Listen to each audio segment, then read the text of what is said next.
آیت نمبر 17۔ ہاں یہ جان لو کہ اللہ پر توبہ کی قبولیت کا حق انہی لوگوں کے لیے ہے جو نادانی کی وجہ سے کوئی برا فعل کر گزرتے ہیں اور اس کے بعد جلد ہی توبہ کرتے ہیں، ایسے اپنی نظر عنایت سے متوجہ ہو جاتا ہے، اور اللہ ساری باتوں کی خبر رکھنے والا اور حکیم و دانا ہے۔ مگر توبہ ان لوگوں کے لیے نہیں ہے جو برے کام کیے چلے جاتے ہیں، یہاں تک کہ جب ان میں سے کسی کی موت کا وقت آ جاتا ہے تو اس وقت وہ کہتا ہے کہ اب میں نے توبہ کی، اور اسی طرح توبہ ان کے لیے بھی نہیں ہے جو مرتے دم تک کافر رہیں، ایسے لوگوں کے لیے تو ہم نے دردناک سزا تیار کر رکھی ہے۔ جی، تو یہ بھی توبہ اے- کے تعلق سے پہلے بھی بات آ چکی ہے کہ تین کنڈیشنز ہیں انسان کی زندگی میں، کہ وہ کب توبہ اس کی قبول ہوگی اور کب نہیں ہوگی۔ اگر تو وہ پہلے ہی گناہ پہ نادم ہو جاتا ہے اور سچی توبہ کرے گا تبھی توبہ قبول ہوگی، لیکن وہ اصرار کرے گا تو پھر نہیں ہوگی، کبھی بھی نہیں قبول ہوگی، اور اگر مر بھی گیا اس حالت میں تب تو کوئی سوال ہی نہیں کہ قیامت کے دن اس کا کچھ ہو سکے۔ تو توبہ ایک ایسی چیز ہے کہ اللہ تعالیٰ کو پسند بہت ہے، یعنی اگر بندہ واقعی گڑ گڑائے اپنی زندگی میں، اس سے کئی گناہ ہو سکتے ہیں، یہ ضروری نہیں کہ وہ ایک ہی بار گناہ کرتا ہوگا، روز بھی گناہ کر سکتا ہے، لیکن بہت اصرار کے ساتھ نہ کرے بلکہ غلطی سے ہی کرے اور پھر معافی مانگے، تو یہ چیز ہے۔ لیکن وہ لوگ تو غلطی سے بھی کرنے سے پرہیز ہی کرتے ہیں جو متقین ہوتے ہیں۔ تو اللہ سبحانہ تعالیٰ نے یہ دروازہ ہمیشہ قیامت تک کے لیے یا انسان کی موت تک کے لیے کھلا رکھا ہے، لیکن اہم بات جو بتائی گئی کہ جب موت آنے لگے اور تب توبہ کرے تو وہ توبہ قبول نہیں ہوتی۔ جی ہاں۔ آیت نمبر 19۔ اے لوگو جو ایمان لائے ہو، تمہارے لیے یہ حلال نہیں ہے کہ زبردستی عورتوں کے وارث بن بیٹھو، اور نہ یہ حلال ہے کہ انہیں تنگ کر کے اس مہر کا کچھ حصہ اڑا لینے کی کوشش کرو جو تم نے انہیں دے چکے ہو۔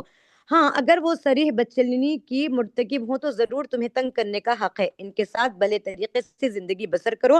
اگر وہ تمہیں ناپسند ہو تو ہو سکتا ہے کہ ایک چیز تمہیں پسند نہ ہو، مگر اللہ نے اسی میں بہت کچھ بھلائی رکھ دی ہو۔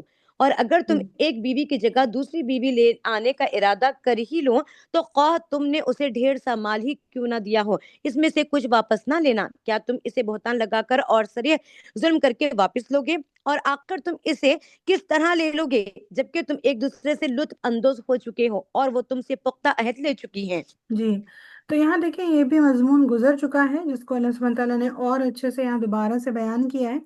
تو پہلی بات تو یہ کہ زبردستی ان سے مہر معاف نہ کرواؤ یا ان کے ساتھ زیادتی نہ کرو، لیکن بدچلنی کریں تو ان کے پر سختی ضرور کر سکتے ہو، یہ بات کہی گئی۔ اور اس کے بعد یہ بات کہی جا رہی ہے کہ اگر کسی کو بیوی اس کی نہیں پسند آتی کسی اور مسئلے کی وجہ سے، ناٹ فار ادر افیئرز، اس کا مسئلہ نہیں ہے، مطلب اگر کوئی چیز ہو سکتا ہے اس کی کوئی حرکت، کوئی کام یا کوئی طریقہ یا اس کی شکل، کچھ کچھ نہ کچھ ایک چیز ناپسند آ رہی ہو، تو اب شوہر کیا کرتا ہے؟ زبردستی اس کو اور پریشان کرتا ہے کہ یہ خود ہی خلا لے لے یا ڈیورس کی نوبت آ جائے۔ تو اللہ سبحانہ تعالیٰ ایسے سچویشن کے لیے یہاں پر ایک آیت لائیں، اور اللہ سبحانہ تعالیٰ فرما رہے ہیں کہ تم چاہے کسی چیز کو نہ پسند کرو، فَإِن كَرِهْتُمُوهُنَّ، کوئی ایک بات ان کی تمہیں پسند نہیں آتی، آیت نمبر 19 میں، فَعَسَىٰ، تو یہ بالکل ممکن ہے، ان تکرہوا شیئا، ہو سکتا ہے ایک چیز ان کی تم کو پسند نہیں آ رہی، وَيَجْعَلَ اللَّهُ فِيهِ خَيْرًا كَثِيرًا، تو اسی میں اللہ سبحانہ تعالیٰ تمہارے لیے بہترین چیز اسی کے ذریعے سے تمہیں دے دیں، یعنی وہی بیوی کے ذریعے سے ہو سکتا ہے ایسی نیک اولاد تمہیں مل جائے کہ جو تمہارے لیے آخرت کے حساب سے بہت مفید ہو، یا کوئی اور چیز جو بہت زیادہ ہو، اچھی ہو، یا وہ اتنی نیک ہے یا کسی بھی کنڈیشن میں تمہاری وہ مدد کر سکتی ہے۔ تو اللہ سبحانہ تعالیٰ نے یہاں ایک رول دیا ہے زندگی کا، اس کے ساتھ ساتھ، اس معاملے کے ساتھ ساتھ، کہ ضروری نہیں کہ ایک چیز آپ کو ہر اینگل سے ہی پسند آئے گی، ایک سچویشن آپ کو ہر معاملے میں ہی اچھی ہو جائے گی، کہیں کچھ ہوگا، اور اس کو اسی طرح ایکسیپٹ کرنا ہے۔ اگر کرو گے اللہ کے اذن سمجھ کر یا اللہ کی طرف سے آئی ہوئی چیز سمجھ کر، تو ضرور اسی سے خیر تمہیں ملنے والی ہے۔ لیکن آج کے دور میں کیا ہم دیکھتے ہیں کہ کچھ نہیں، بس ایک منٹ ہوتا ہے اور فوراً طلاق کی بات آ جاتی ہے، کچھ عرصے ہوتے ہیں اور پھر بالکل مجبور ہو جاتا ہے انسان کہ اب ہم تو ساتھ رہ ہی نہیں سکتے۔ تو یہاں کہا جا رہا ہے کہ کمپرومائز، تھوڑا بہت کمپرومائز کرو، اس کمپرومائز کے ذریعے تمہیں بہت بھلائیاں نصیب بھی ہو سکتی، اور یہی ہر انسان کی زندگی میں ہمیشہ یہ چیز نظر آتی کہ ہر تنگی کے بعد آسانی بھی ہے، کوئی چیز اچھی نہیں لگ رہی ہے لیکن اللہ کے لیے قبول کر لیا ہے تو اسی کے ذریعے خیر حاصل ہونے والی ہے۔ تو یہی رول یہاں پر سمجھایا جا رہا ہے۔ جی آگے۔ آیت نمبر 22۔ اور جن عورتوں سے تمہارے باپ نکاح کر چکے ہوں ان سے ہرگز نکاح نہ کرو مگر جو پہلے ہو چکا سو ہو چکا۔ در حقیقت یہ ایک بے حیائی کا فعل ہے، ناپسندیدہ ہے اور برا چلن ہے۔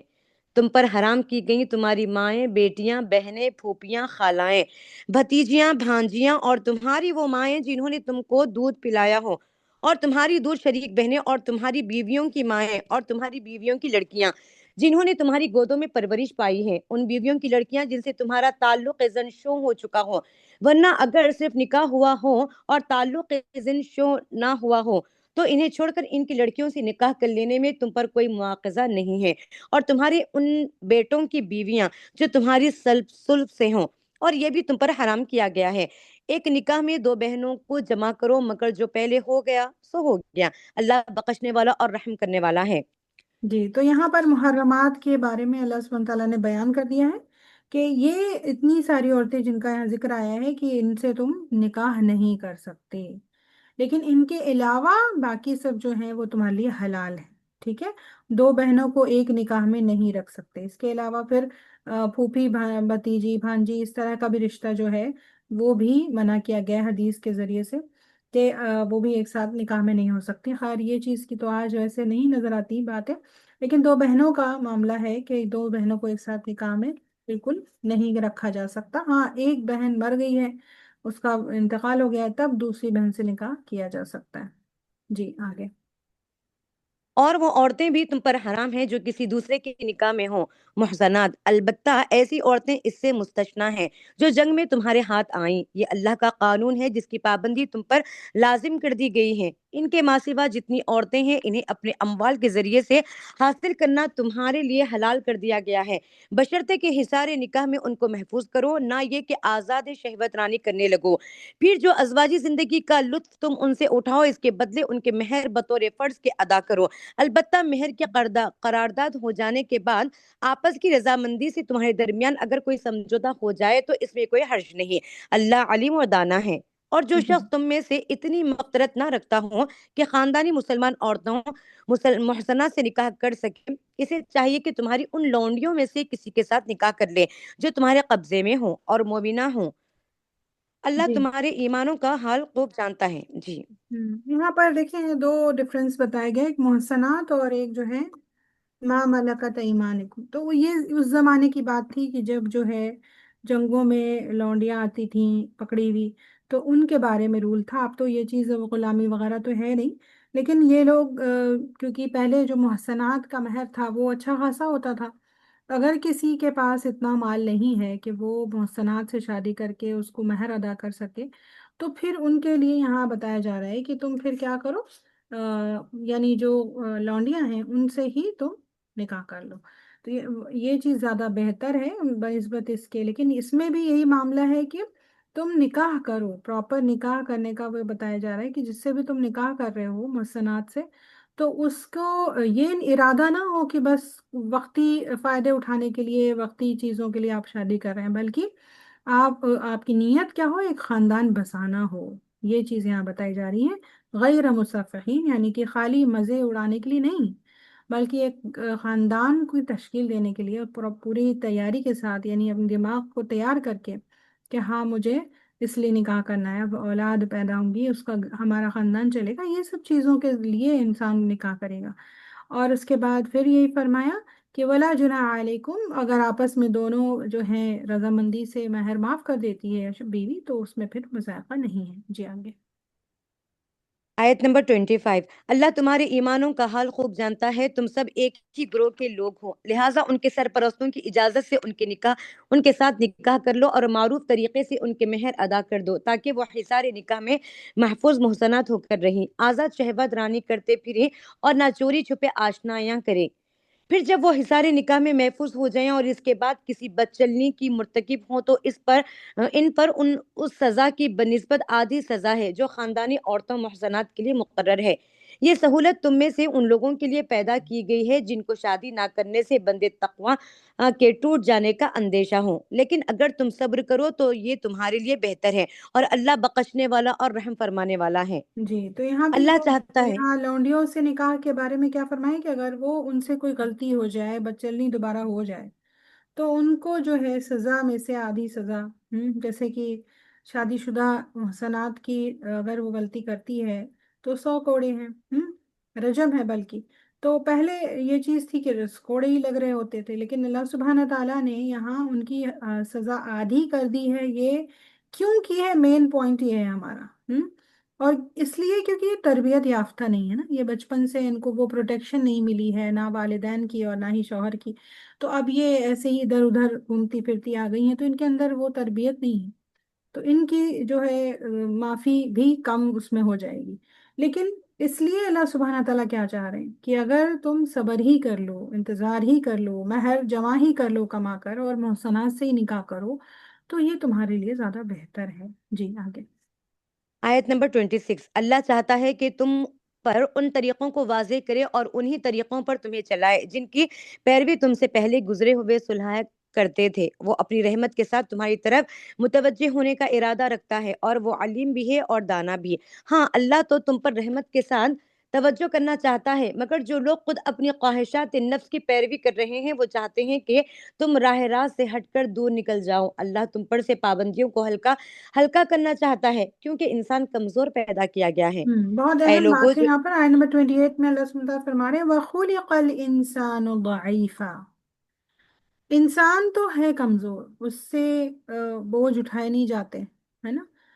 اور اللہ سبحانہ تعالیٰ نے جتنے بھی رولز دیے ہیں ہمیں، بظاہر ہو سکتا ہے کچھ لوگ سمجھتے ہوں یہ بڑا مشکل ہے، مہر دینا ہے، یہ ہے وہ ہے، لیکن اگر انسان اس کو عمل میں لاتا ہے تو یہ سمجھ آئے گا کہ پھر وہ سب کے لیے کتنی آسانی ہو سکتی ہے، سب کے اوپر کتنی رحمت ہے اللہ کی، کہ ان سارے رولز کے ذریعے اللہ سبحانہ تعالیٰ نے عدل اور انصاف کو سوسائٹی میں نافذ کروایا۔ لیکن اگر انسان ایسا نہیں کرے گا تو فساد ہوں گے، اور پھر جب فساد ہوں گے تو اس کی چھیٹ سب پر آئے گی نا۔ تو یہ بات یہاں سمجھنی ہوگی کہ اللہ کے رولز مشکل نہیں ہیں، اگر ہم اس کو دل سے تسلیم کر لیں اور اس پر جم جائیں تو ہر چیز آسان لگنے لگے گی، اور بہت بہترین طریقے سے انسان کی زندگی گزرے گی، بغیر کسی تناؤ کے، بغیر کسی ڈپریشن کے۔ تو یہ سارے رولز جو ابھی تک جتنے بھی رولز لیڈیز کے تعلق سے آئے ہوں یا معاشرے کے تعلق سے آئے ہیں، یہ سب آسانی کے لیے اللہ تعالیٰ نے دیے ہیں۔ یہی تو فرمایا جا رہا ہے کہ اللہ تم سے آسانی چاہتا ہے، لیکن تم نے اپنے اوپر زبردستی کے بوجھ ڈال رکھے ہیں جو صحیح نہیں ہے تمہارے لیے، جو تم خود ہی کچھ دن میں اٹھا کے پھینک دو گے، لیکن اگر تمہیں پہلے سے معلوم ہو جائے تو معاملات نہ بگڑیں۔ جی ہاں۔ آیت نمبر 29، اے لوگوں جو ایمان لائے ہو، آپس میں ایک دوسرے کے مال باطل طریقوں سے نہ کھاؤ، لین دین ہونا چاہیے آپس کی رضامندی سے، اور اپنے آپ کو قتل نہ کرو، یقین مانو کہ اللہ تمہارے اوپر مہربان ہے۔ جو شخص ظلم و زیادتی کے ساتھ ایسا کرے گا اس کو ہم ضرور آگ میں جھونکیں گے، اور یہ اللہ کے لیے کوئی مشکل کام نہیں ہے۔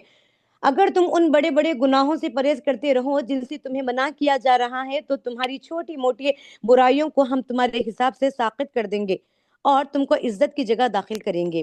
اور جو کچھ اللہ نے تم میں سے کسی کو دوسروں کے مقابلے میں زیادہ دیا ہے اس کی تمنا نہ کرو۔ جو کچھ مردوں نے کمایا ہے اس کے مطابق ان کا حصہ ہے، اور جو کچھ عورتوں نے کمایا ہے ان کے مطابق ان کا حصہ۔ ہاں، اللہ سے اس کے فضل کی دعا مانگتے رہو، یقیناً اللہ ہر چیز کا علم رکھتا ہے۔ جی، تو یہاں پر اللہ سبحانہ تعالیٰ نے کیا فرمایا ہے کہ ایک دوسرے کے اوپر خود کو ترجیح مت دو، یا پھر ان کو تمنا مت کرو کہ میں ایسی ہو جاؤں اور میں ویسا ہو جاؤں۔ یعنی یہ عین ممکن ہے کہ معاشرے میں بہت سارے الگ الگ لوگ ہوں گے، کوئی الگ لیول پر ہوگا، کوئی الگ لیول پر ہوگا، عورتوں کا الگ دائرہ ہوگا، آدمیوں کا الگ ہوگا۔ اب ایک دوسرے کو دیکھ کے یہ نہ سوچے کہ کاش میں ایسے ہوتی، اور کاش میں دوسرا سوچے میں ایسا ہوتا، تو یہ چیز جو ہے نا یہ مناسب نہیں ہے۔ یہ اللہ کے فیصلے میں اعتراض ہے ایک طرح سے، کہ اگر میں کہوں کہ کاش میرے پاس بھی 4 پہیے والی گاڑی ہوتی، میں بھی محل میں رہتی، تو یہ سب چیزیں اگر ہم ایسے سوچتے ہیں تو اس کا مطلب کہ جس کنڈیشن میں ہم ہیں ابھی، ہم اس کے لیے اللہ کے شکر گزار نہیں ہیں بالکل بھی۔ یا پھر کوئی یہ سوچتا کہ میں عورت کیوں ہوں، میں مرد ہوتی،